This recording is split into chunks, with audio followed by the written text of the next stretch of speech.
Oke guys, balik lagi bersama saya Hendra Iriansyah di channel Melanesia Freedive. Di video kali ini saya bakal bahas tentang seberapa bahaya ke freediving itu sebenarnya.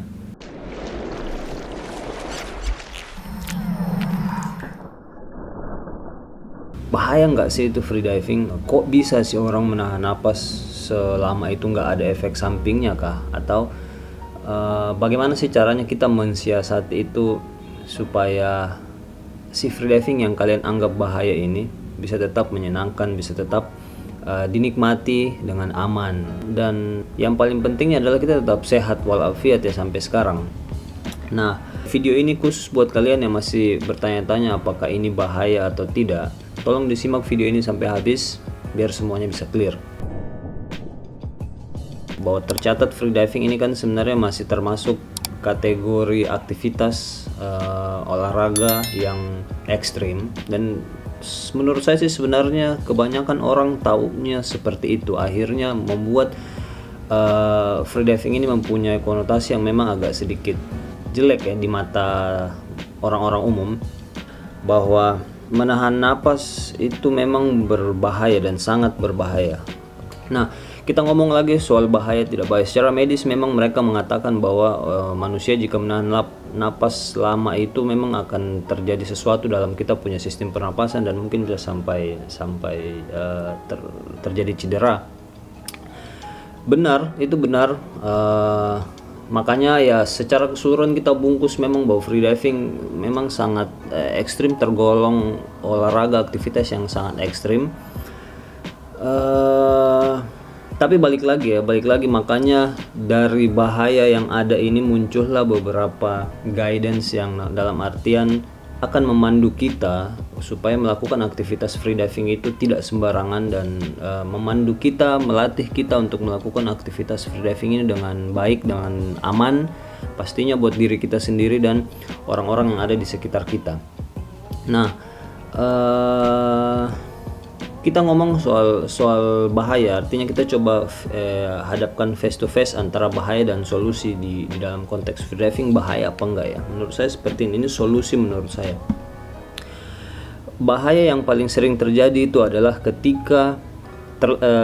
ketika kita melakukan aktivitas freediving tanpa buddy, tanpa pengawasan. Nah, dalam konteks ini saya berbicara secara umum, siapapun boleh melakukannya. Dengan catatan ada buddy, ada orang yang mendampingi di samping. Artinya ketika ada apa-apa, resikonya tidak terlalu besar. Ketika teman-teman berani untuk melakukan aktivitas freediving, harusnya teman-teman sadar bahwa resiko yang saya akan hadapi itu seperti ini. Walaupun untuk teman-teman awam biasanya mereka lebih cenderung ya sudah deh, kalau sudah sampai kontraksi ya udah saya naik aja. Tapi ada beberapa orang yang tidak mengindahkan itu sama sekali, masih memasang ego di nomor satu dan akhirnya blackout. Nah, blackout inilah yang jadi salah satu masalah buat kita. Ketika kamu blackout dan tidak ada orang di sekitarmu, selesai. Kalau kamu blackout dan masih ada orang di sekitarmu, setidaknya resiko blackout itu tidak sampai parah. Minimal ada yang akan selamatkan kamu, dan chance untuk selamat itu, chance untuk melanjutkan hidup itu masih ada. Ketika tidak ada orang di sampingmu, selesai. Ya, yang kedua, bahaya yang kita maksud di sini adalah ketika kamu cedera. Aktivitas freediving bisa memang memunculkan beberapa cedera yang ya kita kategorikan ya namanya cedera parah ya. Yang pertama ada di dalam kita punya paru-paru, kita bilangnya lung squeeze. Lung squeeze ini bisa terjadi akibat pola latihan yang jelek, teknik yang jelek, pemahaman tentang freediving yang jelek. Saya jelaskan secara singkat saja bahwa ada satu organ di dalam kita punya tubuh, tempat di mana oksigen akan bertukar jadi karbon dioksida. Di situ dia sangat rentan untuk sobek, dan yang bisa membuat dia sobek salah satunya adalah faktor tekanan di bawah air, kemudian kurangnya fleksibilitas tubuh teman-teman, akhirnya bisa buat dia sobek. Kalau kita coba aplikasikan dia ke lapangan, ke real life, adalah ketika teman-teman memaksakan diri untuk menyelam dalam tapi belum punya skill yang baik, dalam artinya belum punya fleksibilitas paru-paru, otot paru-paru yang bagus, rentan buat lung squeeze, dan saya punya banyak sekali kawan yang sudah terkena lung squeeze. Sebenarnya dia bakal sembuh sendiri, memang iya dia bakal sembuh sendiri, tapi kalau sudah ada luka di dalam organ tubuhmu itu sudah sangat sudah sayang sekali, karena once you do it again, ketika kamu melakukan hal yang sama, attitude-mu belum berubah, dia bakal sobek lagi di situ dan sorry to say bisa meninggal dunia. Ya, itu adalah salah satu faktor ekstrim di dunia freediving. Kemudian untuk lung squeeze solusinya menurut saya adalah ya kalian harus rajin-rajin melatih tingkat fleksibilitas kalian, belajar teori tentang freediving yang baik. Kemudian jangan terlalu nge-push dulu kalau kalian rasa kalian belum sanggup, karena hal-hal begitu kadang kita tidak sempat pikir tapi terjadi. Ya, jadi itulah lung squeeze. Kemudian ada trachea squeeze atau lecet, sobek di bagian kalian punya trachea. Bisa terjadi karena beberapa hal, salah satunya juga tadi pressure underwater, kemudian pola latihan yang jelek, kemudian ya teknik yang jelek bisa terjadi akhirnya buat kalian punya trachea itu sobek, dan agak sedikit lebih baik daripada si lung squeeze. Kalau lung squeeze, membedakan antara lung squeeze dengan trachea squeeze sangat simpel menurut saya dari beberapa teknik yang kita tahu. Cukup kalian menarik napas saya dalam-dalam. Kalau kalian menarik napas tapi napasnya berat dan cenderung mau batuk, itu kemungkinan besar biasa dari paru-paru. Tapi kalau misalnya kalian bisa menarik napas dalam dan yang kuat tapi oke, cuman rasanya memang gatal di sini dan selalu pengen batuk, itu kemungkinan besar dari sini. Sama-sama akan mengeluarkan darah dari mulut, cuman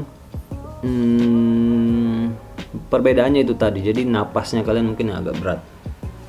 Kalau yang berikut ya masalah sinusitis, paling umum buat teman-teman ya, paling umum dan paling sering terjadi. Pembuluh darah kalian di bagian sinus pecah. Itu bisa terjadi karena ya kalian punya riwayat sinusitis, kemudian ada efek trigger dingin, suhu dingin yang akhirnya memicu dia bisa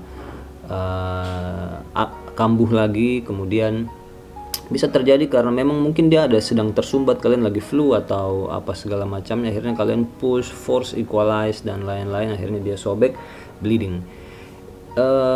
Paling umum terjadi, mungkin teman-teman juga sudah familiar dengan itu. Kalau ditanya bahaya atau tidak bahaya, menurut saya yang namanya darah terjadi atau luka itu pasti bahaya, cuman tidak sebesar lung squeeze atau trachea squeeze. Cuma bayangin saja kalau ada luka di dalam sini, sekecil apapun itu, sobek, kemudian tidak dirawat dengan baik, ada kuman, dia bisa jadi infeksi di situ. Dan buat teman-teman yang punya dinding sinus memang sensitif, itu bisa makin parah.